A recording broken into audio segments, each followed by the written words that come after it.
Welcome to Andy Staples On3. We've got quite a bit to chew on this Thursday evening.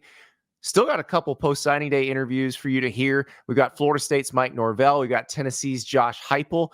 The Norvell one we recorded on signing day, so we didn't ask him about the big news out of Tallahassee on Thursday, but he's not really the one to talk about that anyway. That is more of a president board of trustees thing, and we're going to talk about that right now. Florida State on Thursday called an emergency board of trustees meeting for Friday. And I got a feeling there's going to be some fireworks at this thing. The last time Florida State had a board of trustees meeting to talk about its conference affiliation was August. And Florida State's trustees and athletic director Michael Alford and their president were very adamant about Florida State needing to get out of the ACC. Now, after getting left out of the college football playoff as a 13-0 SEC, now after getting left out of the college football playoff as a 13-0 ACC champ, the situation's probably even more dire. And Florida State's going to do something. We don't know exactly what they're going to do. Gene Williams at War Chant, who's covered Florida State longer than anybody, better than anybody, he put forth a few possibilities. You could have a lawsuit where they challenge the grant of rights. They sue the ACC, challenge the grant of rights that, remember, the ACC has all of its members' media rights locked in until 2036. That's something that all the members gave to the league in 2013 because they wanted to stay together. They didn't want to get picked apart. They just lost Maryland to the Big Ten. And so they gave the league those rights.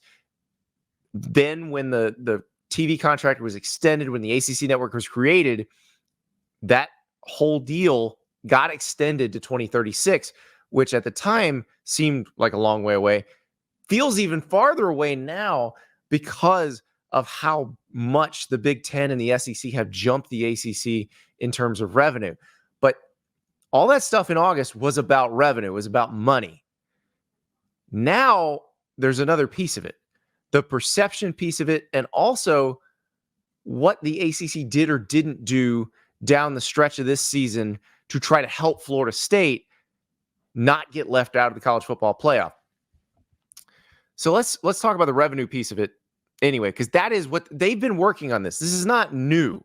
This is something Florida State's been trying to rectify for a while now. And they've been the most vocal about it, but they're not the only ones. North Carolina, Clemson, and Miami have all been doing this too. But Florida State has been the one talking about it. And so you go back to August, and you had the Florida State people talking about the revenue gap between the ACC schools, which are going to make, they'll get to around $40 million a year in media rights revenue that gets split up between the schools as the contract moves forward. But the SEC and the Big Ten schools are going to be in the high 70s and then higher as they go. And that's a massive gap. That is a massive, massive gap. You're talking $30 to $40 million a year more for every SEC school, every Big Ten school than all the ACC schools. And it's something that the Florida State people have felt was untenable. But then you add this on top of it, where Florida State is a 13-0 Power 5 conference champ. And that what they were sold from the ACC going back, and look, they were part of it too, was that they would be on equal footing with the SEC, the Big Ten, the Big 12, and the Pac-12. The Pac-12 is now gone. It blew itself up. So that's not an issue anymore. The Big 12 is a different animal because of the teams are the schools that it's lost. So now you have what is essentially a Power 2. And that was concerning to Florida State from a revenue standpoint. But then you saw it come home to roost in the form of Texas and Alabama being chosen for the college football playoff despite having one loss, where Florida State is left out of the 14 playoff. And I know what you're going to say. They're starting a 12-team playoff next year. Why would they even need to worry about it? They're going to get in. Because the new playoff contract starts before the 2026 season. There's no guarantee that the SEC and Big Ten won't Bigfoot everybody else to change the rules. They have enough juice to do that now. So if you're Florida State or anybody in the Big 12 for that matter, or anybody else in the ACC, you should be worried about that. That should concern you. Like, it's the best deal you can get right now, but the SEC and the Big Ten don't have to keep it as good of a deal as it is. And that's part of the problem for Florida State. So what do you do if you're the Seminoles? Do you sue and challenge the grant of rights? Do you further explore the grant of rights? They've been looking at it for 2 years. Do you just say you're leaving the ACC? That's probably an option I would not expect them to take tomorrow, because they don't have to do that right now. So there's a deadline every August, in the middle of August, I believe it's August 15th, that if you want to exit the conference, you have to declare by that deadline, or you're locked in for the following year. So right now, Florida State is locked in through 2024.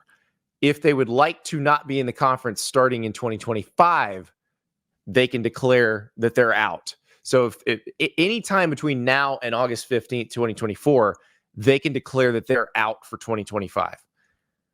At this point, I would expect them to do that at some point between now and August. I don't think I would expect them to do that tomorrow. So I'll be curious to see what they choose to do and what they've been doing, because there's been talk that they've been talking to private equity folks trying to raise money. Because remember, if you have to challenge that grant of rights, if you actually have to pay to get out, it's not just a $120 million exit fee. It is also trying to buy back your media rights, essentially, at a cost of probably over $300 million. Now, that's a number that probably gets negotiated down in the real world, but it's still a big number.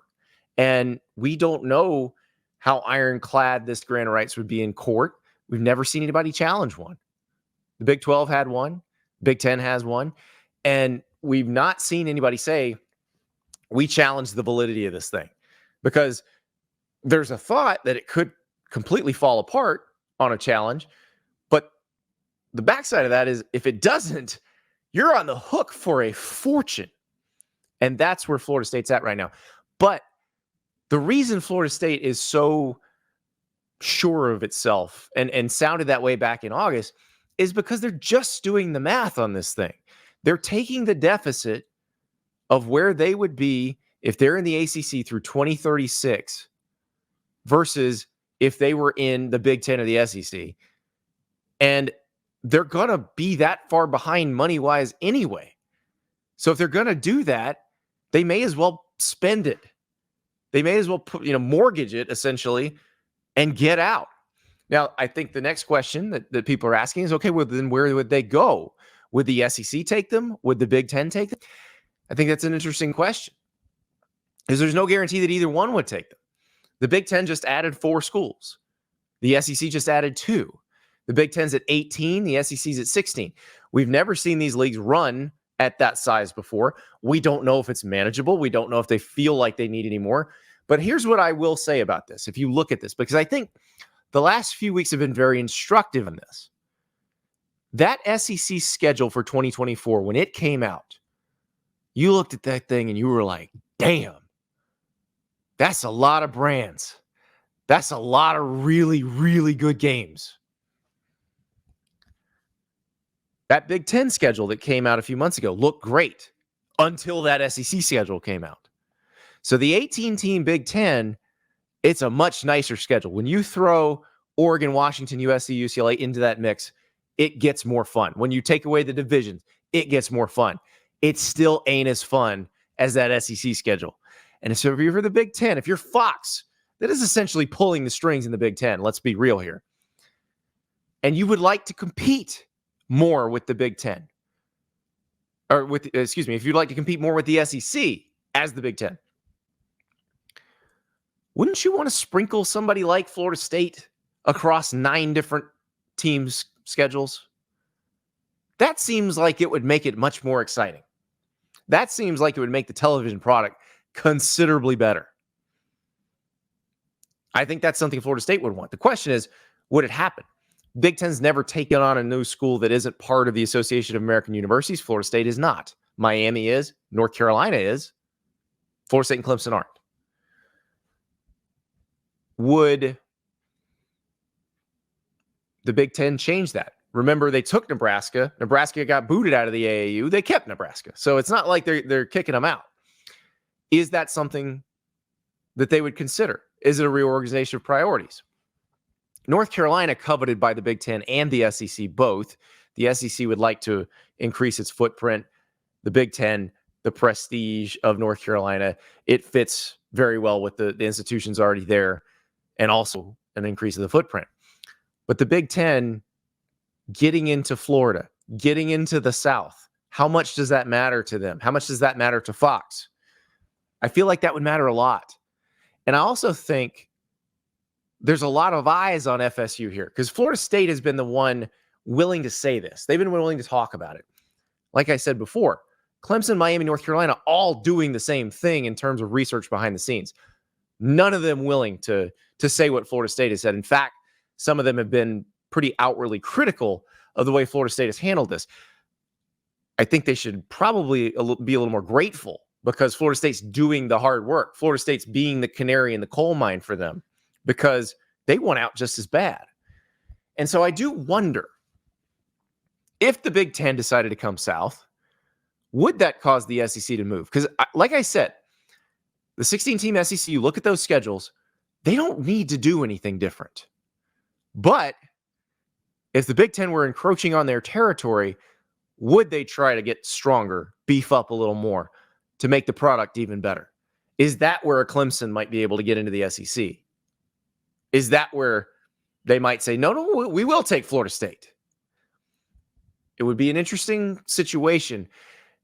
And then what if neither one wanted them? That's the other possibility. Do you just go join the Big 12, try to let Brett Yormark renegotiate that deal because you've now got a stronger brand? I think the question of that is pretty secondary because they're going to try to get into the Big Ten of the SEC if they leave the ACC. That's priority one. Let us listen to a quote from Florida State trustee Drew Weatherford. Now, Drew is a former Florida State quarterback. He is a guy who understands all of these issues very well. He's spoken very eloquently about this stuff in the past. This is from August. Listen to him in August, and now think about it through the lens of what you know happened at the beginning of December. Here's Drew. And there's going to be a school, many schools, almost 40 to be exact, that are going to have way more resources than us. And so I do think it's an existential threat. And this is just one board member speaking. Unless something drastic changes on the revenue side at the ACC, it's not a matter of if we leave. In my opinion, it's a matter of how and when we leave, and not everyone may agree with that, but I feel really strongly about it because I don't want to play games. I want to go compete for championships moving forward. That's what Florida State is about. And unfortunately, we're in a situation where money matters more than ever, and you cannot compete without the resources necessary. Money matters more than ever, but so does perception. So does a league that actually tries to help you. These are all things that are very interesting now when you look at it through the lens of what happened to Florida State with the college football playoff. Because the ACC didn't even try to politic Florida State in.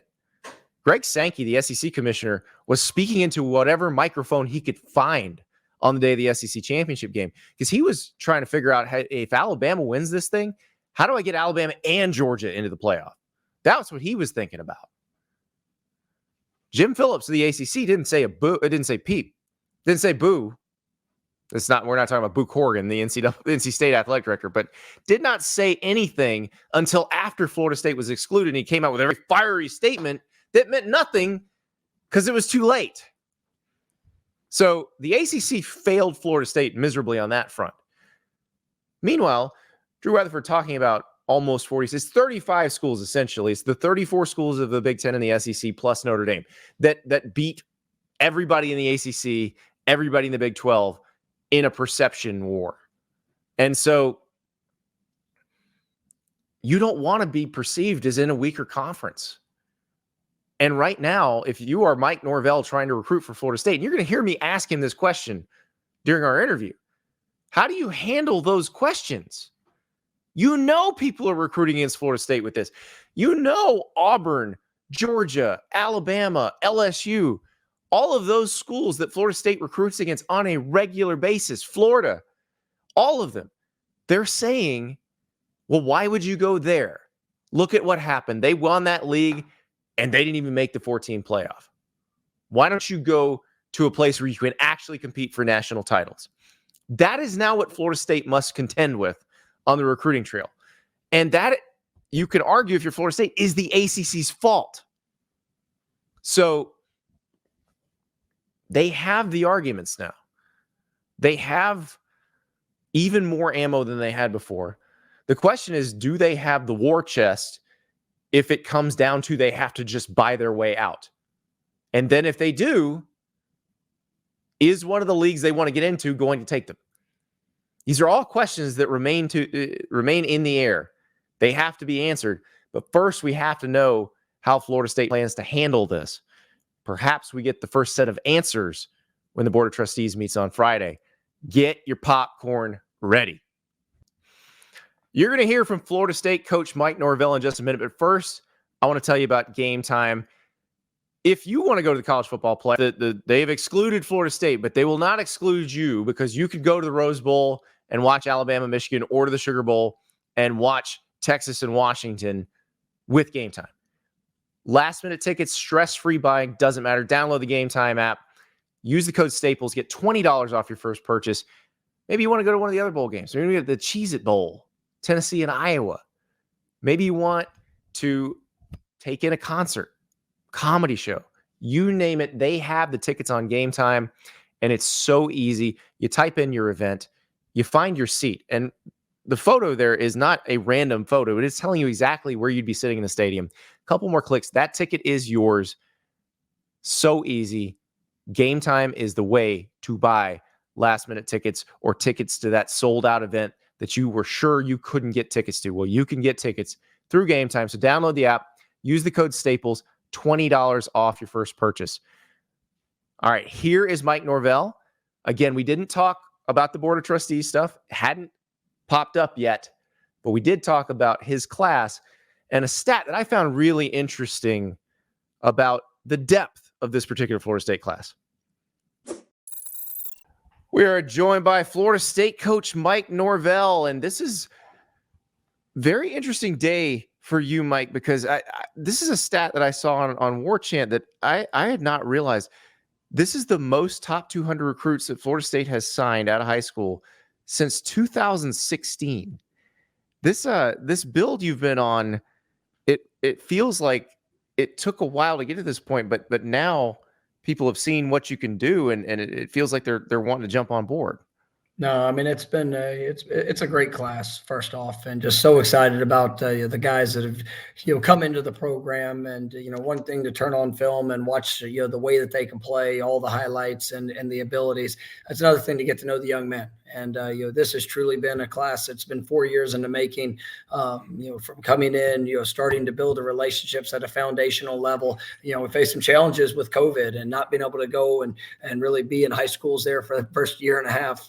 That we were here, but when you sit there and you look at it, we wanted to have a great emphasis and to be able to really kind of make a statement with the state of Florida, with the state of Georgia, to have 17 of our 21 signees, some of the best and the brightest in the country out of those two states. I mean, it's really exciting for us, and I think we've got a great group of playmakers that are incredible young men coming here to Tallahassee. And to get these guys to believe, to show them the proof of concept, I know you had to work in the transfer portal, but you've always wanted to build through the high school ranks. Does it feel like you're now getting that foundation that you want in the program? Absolutely. And, for us, it's about finding the right fit. And I know I've said that for the last few years, but ultimately it's about, addressing the needs that we have. We always want to be able to start, there at the high school level and finding the right guys. And I think when you look at this last year, I mean, we had 25 all conference players, and it's most ever in Florida State history. And, right around half of them were guys that have developed through the high school ranks. And then, the other, half were guys that have come through the transfer portal. So we found a good balance and a good mix. And, now coming into this year's, signing class, these have been guys that we've identified that built relationships, guys that, have watched this program grow, and they're some of the best at their position within the country. And then they're coming to be a part of what has been built. And, obviously we're excited about where they're going to continue to help this program to go. So the quarterback in this class, Luke Kroenig, he committed to you almost 2 years ago. So, and I know you fended off a late charge from some folks here in the last few days and weeks. How does that work when you've had that guy saying, I'm here, and then all of a sudden everybody's trying to at the last minute pry him away? Well, I mean, we identified some great, characteristics about him early. He was actually committed to us before he ever started a high school game. But Wow. Sophomore year started as a receiver and defensive back. There for his program. They had a really good quarterback that was there his sophomore year, and he was waiting for his opportunity. Now he'd come to camps, we got to see him work, but I believed in the young man. I believed in all that he would grow to become, and now his first year as a starting quarterback, won a state championship, and then just continued to develop to what I believe is the best quarterback in the country. And just, but he's about all the right things. And, he's been a wonderful leader for this class that's coming together, but, so excited about what he's going to bring, to our football program, on and off the field.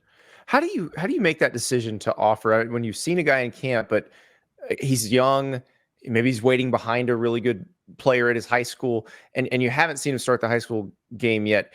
Is it just the traits and having talked to him? Is that what says, okay, we can make this offer? Yeah, and I've got my beliefs in what it takes to win, what it takes to be successful, and he had started games, just not at that position, and he got a chance to play quite a bit, even in a backup role. But I truly knew that when the opportunity was his, what it would look like, and he's just continued to get better, and he's played himself into exactly what I thought he would be. And Charles Lester from Venice on the west coast of Florida, a long corner, big position of need, big value. I mean, everybody needs good corners, but what was it about him that really attracted you? I mean, he's a game changer, and he's got an incredible spirit. He's got unbelievable athletic ability. Just with what he can do. His ball skills, his speed, his change of direction. You're really the mindset. He's one of the smartest football players that I've recruited. Coming out of the high school ranks, and I think he's got a chance to be the total package. But that's been a recruitment that's been over 3 years.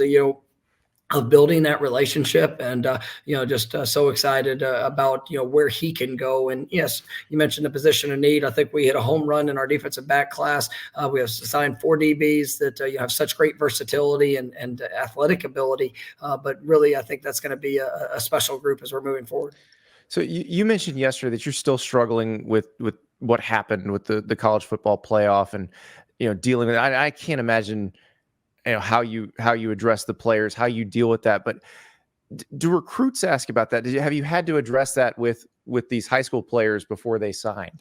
No, I mean, as you sit there and you watch, I mean, there's for all the things, and obviously the national spotlight that has been put on that. I mean, our guys, we controlled what we could control, and it was unfortunate that we had a great player that went down with injury, but I think it showed the heart and the character of this team and how we responded around great adversity, and that's what these guys want to be a part of. Obviously they have all the ability in the world, and being able to come into a program that's going to showcase their skills and talents on and off the field, and an opportunity to go and compete for a national championship, and to be able to continue to take those steps is something that they're all excited about. And so it really didn't obviously it was talked about, but it wasn't something that was ever a point of contention. So you've talked a lot about the culture you want to build, and that you're looking for a certain kind of person. How good of an advertisement was it to future players that you might be recruiting, the way your guys rallied after Jordan got hurt, the way you played in that ACC championship game? No, I mean it showcased the heart and the identity of who we are, and anybody can say the right things when they feel good or when things are going going well. But when you face real adversity, I always tell our players and tell recruits. I mean, you get a sense of the character by the response. You see the true core of what a program's about, and we did what was necessary, and that was all. Forever be proud of this football team. I mean, we faced great adversity, great challenge.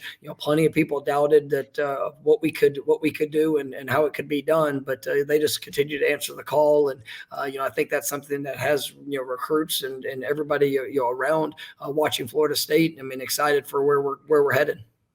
So you got a few more decisions that you're still waiting on. Obviously, you can't talk about anybody till they've actually signed. But what is it like when you get to into the afternoon, into the early evening on signing day, and there's still some names out there, some maybe that weren't in your class that you think maybe you still got a shot at? Well, I mean, it's usually a long day on signing day, and we've got a great sense of kind of where we are. But obviously, there's always the sometimes, or I say always, the unexpected. Sometimes works in a good way, sometimes works in a bad way. So you be true to who you are. I mean, obviously these gray hairs are well earned, and I think when you look through the previous signing days, it is a celebration because the guys that are coming in are gonna come in and leave their mark on the program. And for the previous 3 years here at Florida State, all those guys helped build what was a 13-0 ACC championship team. And I believe the guys coming in this class are going to continue to help elevate us to a whole new level. And as you wait on this and try to figure how much math do you have to do in terms of what you're also doing simultaneously in the transfer portal? Because I don't know that anybody's handled the transfer portal better than you guys over the last few years. But how do you make those decisions of, okay, maybe we want to chase this guy, or maybe we want to hold this scholarship back in case there's somebody we want in the portal? Yeah, it's always about finding that fit, and we'll continue to evaluate that. There might be a position or two where we can add experience or competition that's going to help our football team, but you're never gonna sacrifice what we have for something that doesn't fit or isn't a big need at any of those positions. And so I think that's one of the things we stayed true to over the years, and it's worked at a very high level. And looking forward to wherever that leads us here going into this next season. Well, Mike, thank you so much, and good luck at the Orange Bowl. Thank you, Andy. Appreciate you, and go Noles. All right, that is Mike Norvell with a team going to the Orange Bowl, but a school that is thinking about a lot of different things right now. Next up, Josh Heupel. He's also headed to a bowl in Florida. He's going to the Cheez-It Citrus Bowl against Iowa. He's got some extra help at practice, though. Some of the guys that he's already signed have already joined the Vols. We're going to get to him, but first, I got to tell you about Prize Picks. Flipmas was on Wednesday. Christmas is on Monday, but it's also a Merry Pixmas.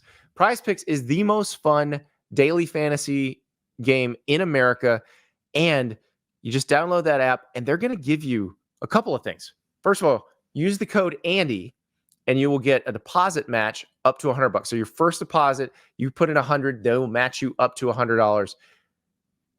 Then you start playing squares. Remember, you play in Prize Picks, you pick 2 or more squares, you decide how much you want to put down, and then you can multiply your money.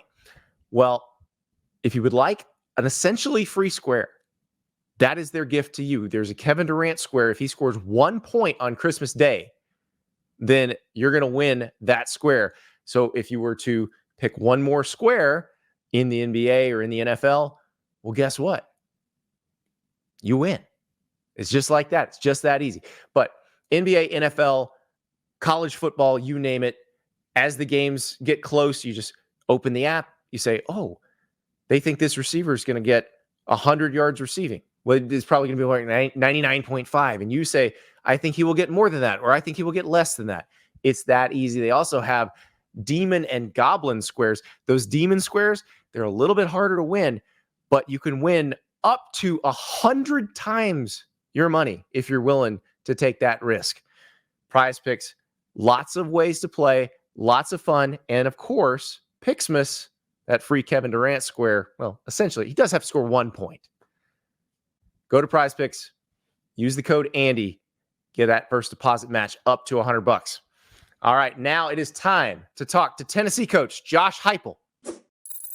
We are joined now by Josh Heupel, Tennessee coach, and you just got back in the room here in your office, but your SID Bill Martin came in. There was some Justin Bieber playing, and is that part of your playlist, or did someone hijacked your playlist? My daughter might have hijacked the list. She came to practice today, and her and my wife, my dog might have been out there too, or I should say our dog.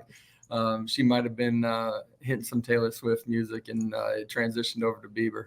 Okay, good. That's just, that's the Spotify algorithm. That's not your taste. I appreciate that. We've now cleared that up. Let's talk about well, listen, hey, when you're a dad of a daughter, you listen to whatever she's wanting to play. I got a 12-year-old, and I can assure you that is the truth. So let's talk a little National Signing Day. You got some new Vols, but it's interesting because some of those guys are there and with you. Like Mike Matthews and Boo Carter, the receivers, are already practicing with you guys. Yeah, we ended up bringing in 27 guys so far. Obviously, in today's landscape, it's an ever ongoing process with your roster and evaluations. But we got 10 guys that are already here for bowl practice. We'll end up with 15 high school mid-year enrollees. It's been a lot of fun. Those guys have gotten a ton of work. I think they're maybe on day 4, day 5 already of being out on the grass with us, and it's been great to see those guys. It's a highly skilled group. You mentioned a couple of those guys that are elite players. Those guys have already been making plays out there with us. I was going to say, when Mike committed to you guys, it was a very big deal. But what's it like now getting to see him against your current players who you know what they can do? Does it help you kind of figure out what you can do with those young guys as you get them into their first spring practice? Yeah, it's almost like another spring ball. By the time that we leave here, break for Christmas break, and then get back to Orlando, those guys have been in one-on-ones. They've had an opportunity to go out there and compete with some of our guys. Seen them make plays, and you find out, what their physical attributes are as much as anything.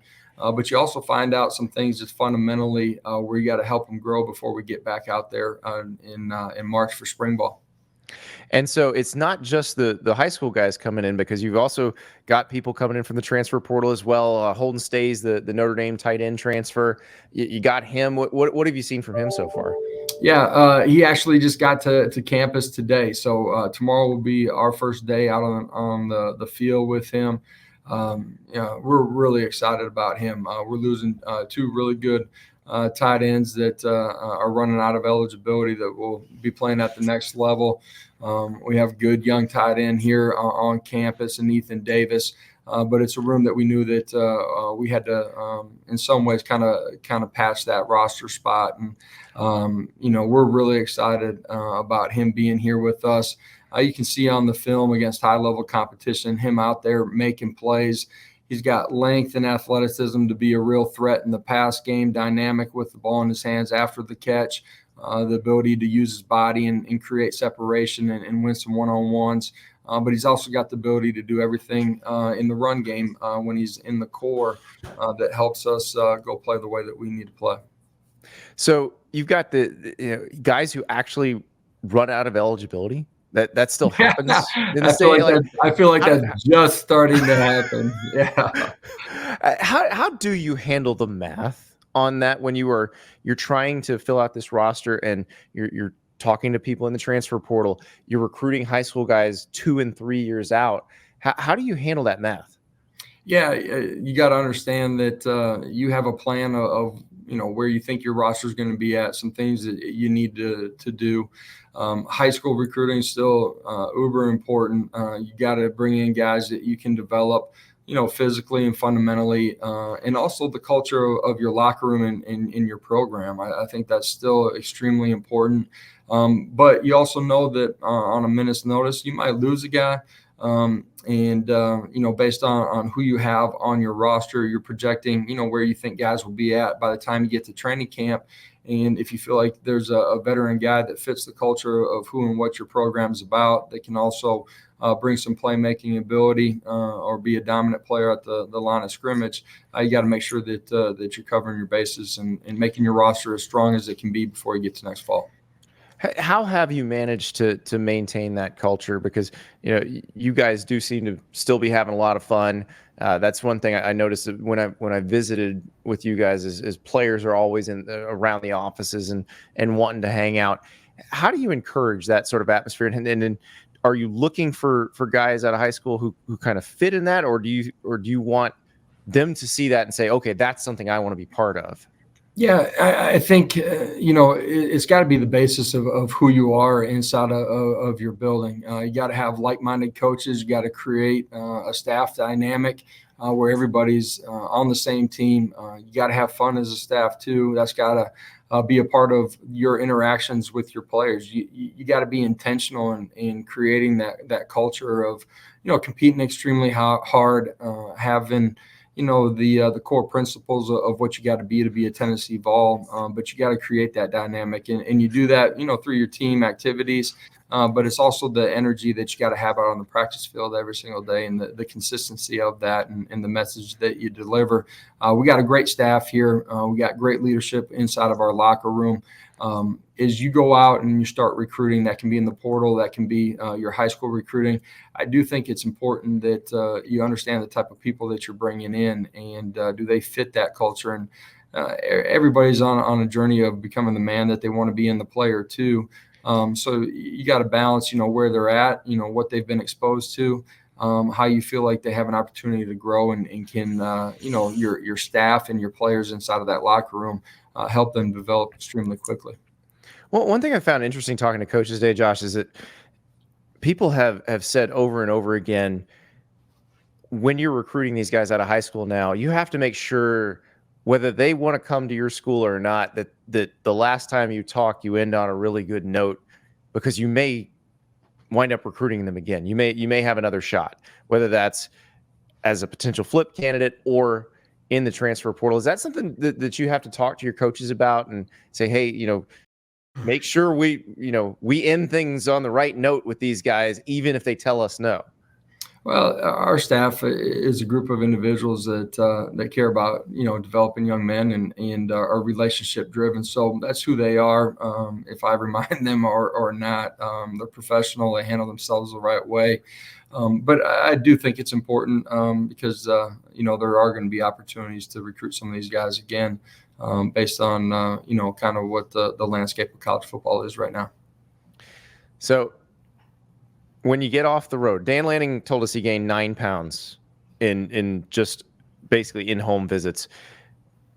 Is it a detox when you finally get home for that dead period? Man, I'm ready to go to sleep at some point. I feel like it's been a long, I don't know what it is, 3 weeks since we played last. Flying all over the country, having an opportunity to get in a lot of these recruits' houses. I certainly need the sleep, and I'll take a detox too at this point. Well, the college football calendar doesn't give you any breaks, though, because you still have to figure out how to score on the Iowa defense. So good luck with that, Josh. I appreciate it. The Iowa defense is legit, but we're looking forward to getting down there into to Orlando and getting an opportunity to go compete. I was in Orlando for a period of 3 years too, so former players got an opportunity to get together with a bunch of those guys too. Attention 407, the Vols are coming. That's right. That is Josh Heupel, the Vols facing Iowa in the Citrus Bowl. I'm not going to make the joke. You know where I went to school. Not going to do it. Not saying it. And you want me to, but I am going to talk about my alma mater here in a minute, because it's time for Dear Andy. Your questions answered, or at least to the best of my ability. You have some great questions this week. We will start with a popular topic here of the last couple days. I think the Schadenfreude is probably the word that you would use in this particular situation. But we will start with a video submission from Nathan about Coach Prime. Dear Andy, when Deion was hired at Colorado, he was the toast of the town, and pretty much everyone expected him to basically instantly put together one of the most talented rosters in America. But as time has gone by, he's proven to be a good portal recruiter, but a not great to maybe even downright terrible traditional recruiter. Is his traditional recruiting class this year a sign that the Deion experiment is going to start heading south? Or is it just a sign that he has a different strategy and it's going to be okay? Because honestly, it doesn't feel like it's going to be okay. Tyler put it a little more directly on Twitter. He said, did Colorado only sign 6 players? Do they know they need 11 just to make a legal formation? Well, on National Signing Day, Colorado only signed 5 players out of high school. And yeah, it looks like Deion is all in on the portal. The biggest problem I saw was the Jordan Seaton situation. Jordan Seaton very publicly committed to Colorado. He's the number 1 offensive tackle prospect in the country. You know, he goes on undisputed, commits to Colorado, goes on the Rich Eisen show, talks about what he's going to do as a Buff. He is still not signed. The day before signing day, he posts the GIF, whatever we're going to call it, however we pronounce it, of the guy sweating as he has the choice of 2 buttons. And all it's been since then is people just giving him unsolicited advice about what he should do, whether he should go to Colorado, he should go to Tennessee, he should go to Oregon, he should go to Maryland.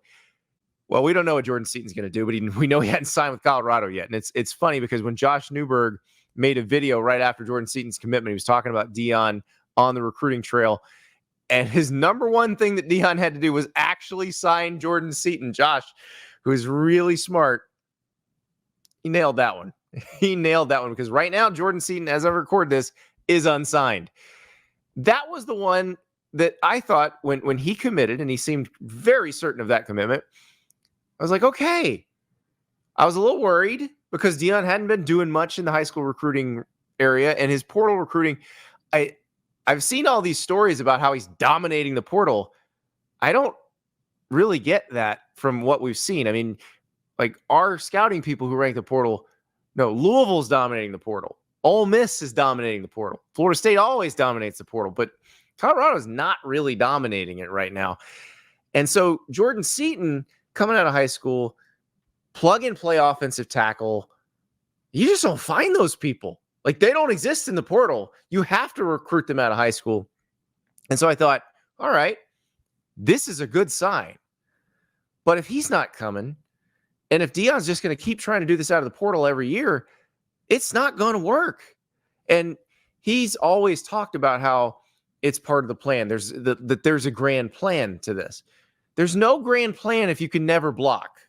And right now, they have a great quarterback in Shedeur Sanders and an offensive line that was not good last year.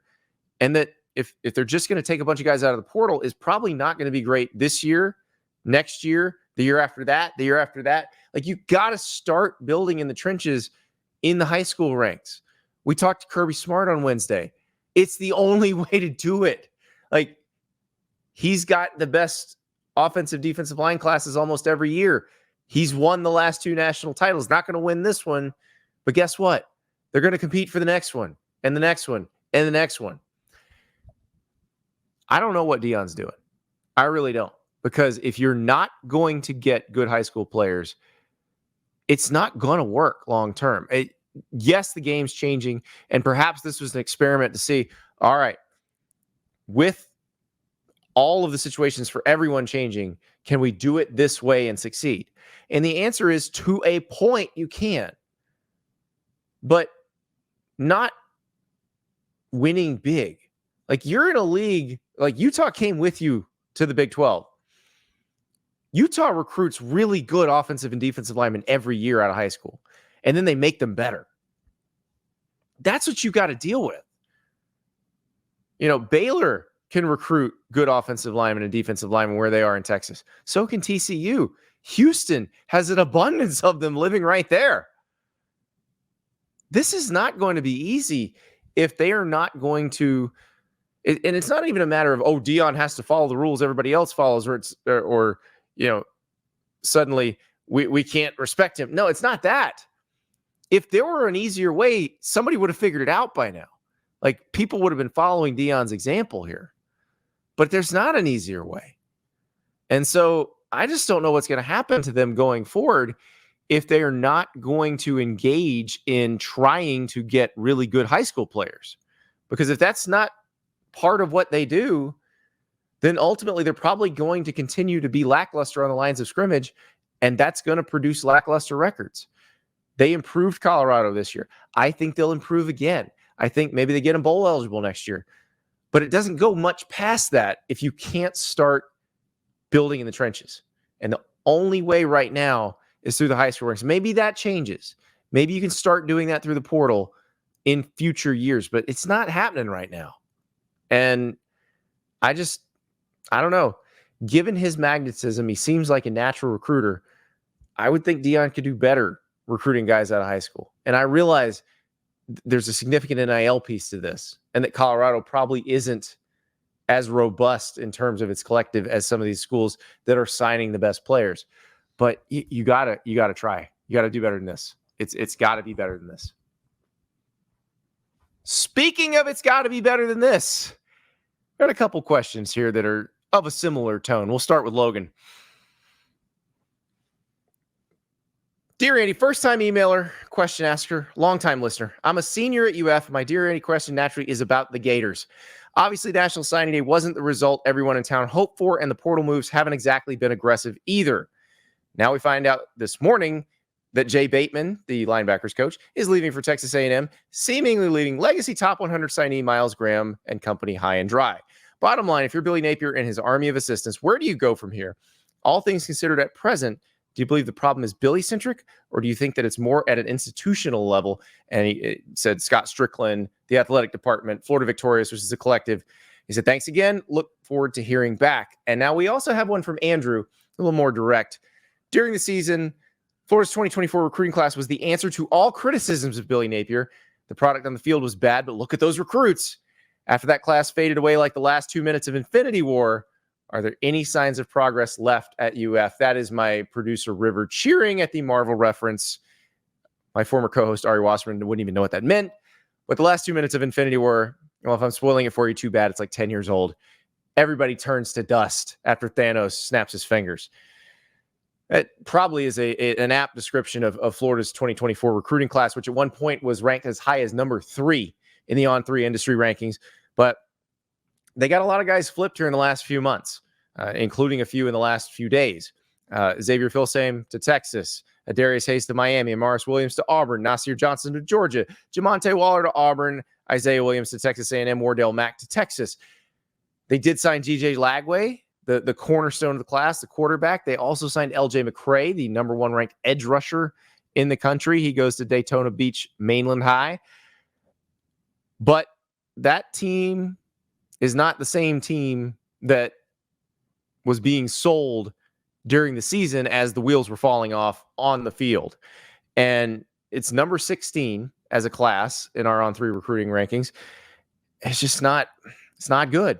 It's not what was sold. You've even got Dan Mullen trolling, where there was a radio guy in South Carolina who tweeted the Billy Napier recruiting ranks and how similar they were to the Dan Mullen ones. And Dan Mullen responded to that saying, I wish I had the facilities they had.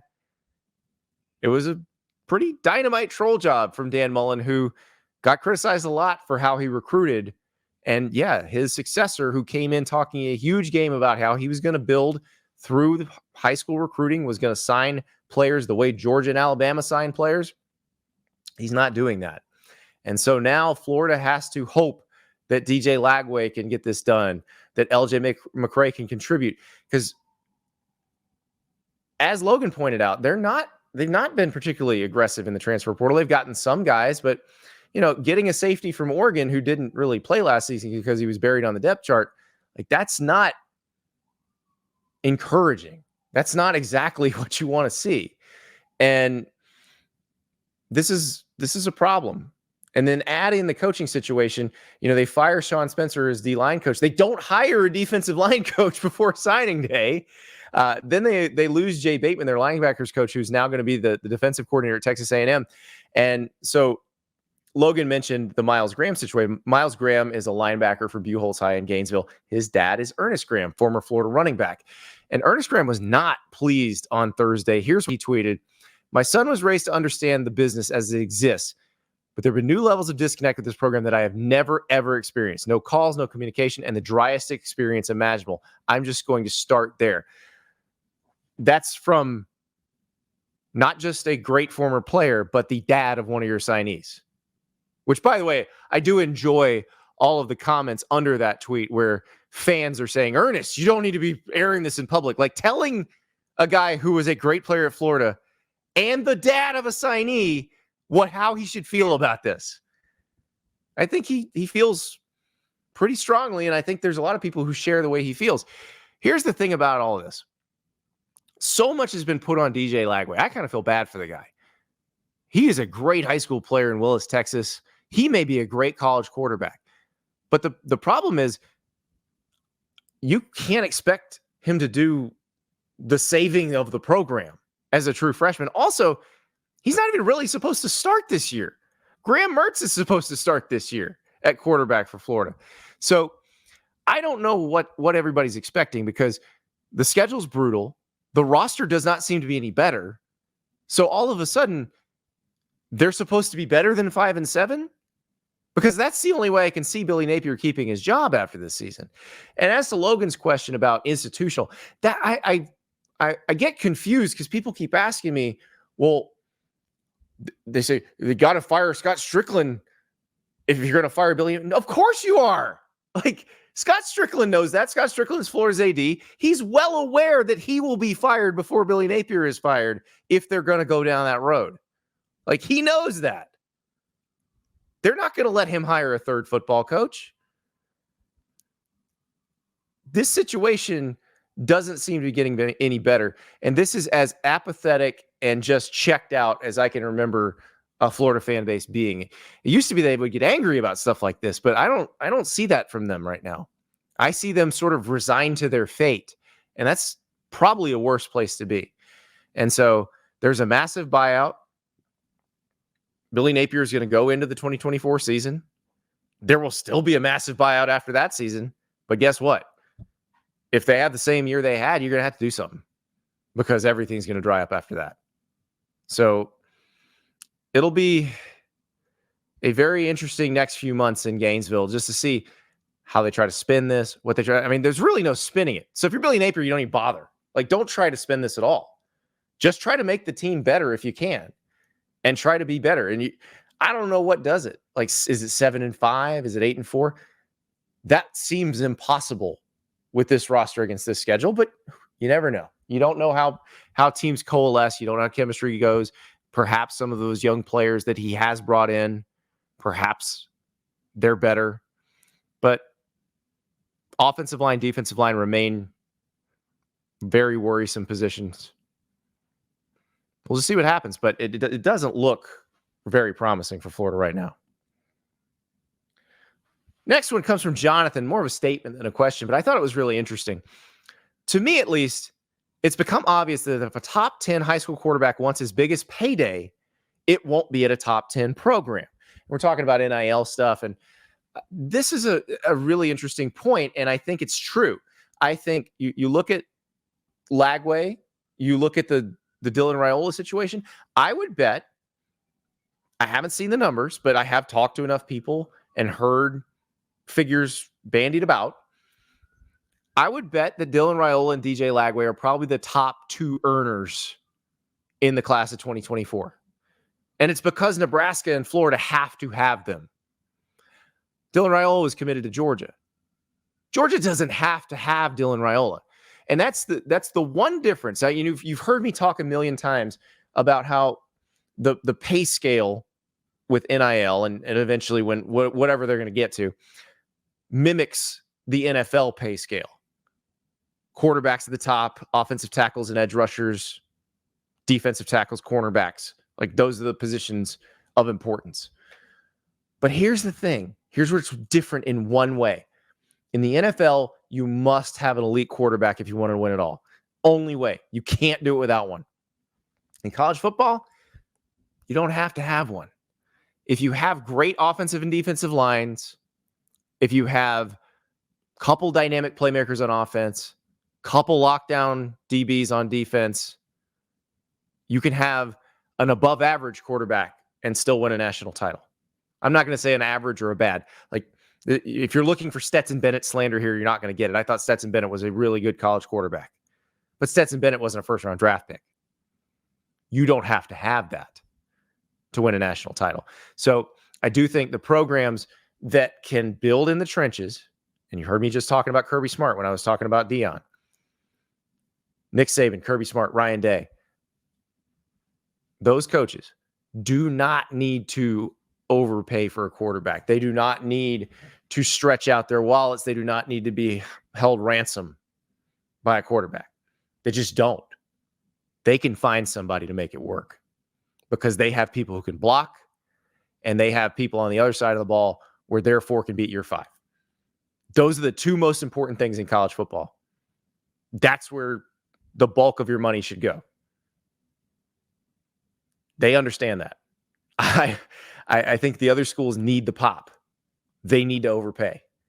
And that's why you're seeing some of this talent spread out, because your Alabamas, your Ohio States, your Georgias, your Michigans, they don't have to do that. They know what they need. They know how to build it. And they've already got the foundation set. These ones that don't have a foundation, you need the pop. You're going to have to pay extra. And unfortunately, you get a little today's price is not yesterday's price when that happens. But very astute observation from Jonathan, but not as astute as this one from Nathan, which I love. Is Michigan State the first school to have 2 coaches with the same or similar enough names with John L. Smith and Jonathan Smith? I can't think of another one. I can't. Now, granted, the names have changed over these. You used to have names like Wallace Wade, Amos Alonzo Stagg. Like, you're never going to get another Amos Stagg, I don't think. But what's interesting about this one, the name we're talking about is John Smith. If this was ever going to happen in America, it was going to be with someone named John Smith. Because I would imagine if we were to put all of the male names in a hat, first name, last name, the most common one, the one that appears the most times, would be John Smith. So yes, John Smith was going to be the first coach with the double name. The first time a school hired the same named coach. Although I will say, these 2 guys could not be more different. Jonathan Smith, who Michigan State just hired from Oregon State, is, he'll get fired up on the sidelines sometimes, but he feels pretty stoic most of the time. He's not going to get too up or too down. John L. Smith beat himself up during a halftime interview, and I don't mean said, I'm doing a bad job of coaching. He did say that too, but literally slapped himself. So just because you have the same name doesn't mean you're the same coach or the same kind of coach. But yes, I do believe that this is the first time that happened. And if it was going to happen, of course it was going to happen with a John Smith. What a question. This is why I love you guys. Programming note, we are off Christmas Eve and Christmas Day. We will be back on December 26th. Please have a Merry Christmas. Everybody, enjoy some time with your families. We love you so much. We'll be right back when the holidays end. Be ready for more bowl games. Get you ready for the college football playoff. But everybody be safe if you're traveling. And go hug the people you love. You're going to get to spend some time with them. Always a good time to do that. Never a bad time. And thank you so much for being with us this first 6 months at On3. It has been a blast, and it's only going to get better. We'll talk to you after Christmas.